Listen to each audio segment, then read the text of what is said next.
لیکن حدیث پاک میں آتا ہے جو مسجد کی خدمت کرے گا تو اس کا ثواب کبھی بھی قیامت تک ختم نہیں ہوگا، اس لیے کہ یہ صدقہ جاریہ ہے۔ مسجد قیامت کی صبح تک مسجد رہتی ہے، جتنے بھی نیک اعمال ہوتے رہیں گے انشاءاللہ ہم دنیا سے بھی چلے جائیں گے تو پھر بھی ہمیں ثواب ملتا ہے۔ اور اپنے والدین کو ثواب پہنچانے کے لیے جو فوت ہو گئی ہیں، بہترین طریقہ یہ ہے کہ مسجد کی خدمت کریں،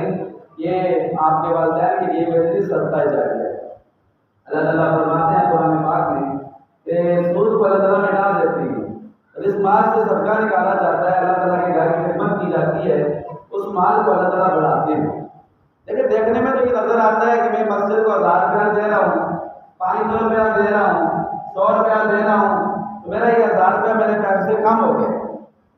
لیکن حقیقت میں یہ کام نہیں ہوتا ہے۔ کام اس طرح نہیں ہوتا ہے کہ اللہ تعالیٰ اس کی برکت سے آپ کے باقی مال کو فضول جگہوں پر خرچ ہونے سے بچا لیتے ہیں، تو آپ کے تھوڑے مال سے بھی آپ کے بڑے کام نکل جاتے ہیں، اور جو آرام کے راہوں پر لگتا ہے اس سے مال انسان کا کام ہوتا ہے۔ دور سے نظر یہ آتا ہے کہ مال بڑھ رہا ہے، لیکن حقیقت میں وہ کام ہو رہا ہوتا ہے، اس کا کام ہو رہا ہوتا ہے، اس کی وجہ سے بندے پر مصیبتیں آ جاتی ہیں، تھانوں، کچہریوں، عدالتوں، اسپتالوں کے چکر لگانے پڑ جاتے ہیں، اور سارا مال ادھر ہی ضائع ہو جاتا ہے۔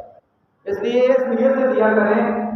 کہ نہیں اللہ تعالیٰ کے گھر کی خدمت کر رہا ہوں، اللہ تعالیٰ اس کی برکت سے، اس کے صدقے سے تو میری آنے والی مصیبتیں ٹال دے، میرے بچوں سے مصیبتیں ٹال دے، بیماریاں ٹال دے، پریشانیاں ٹال دے،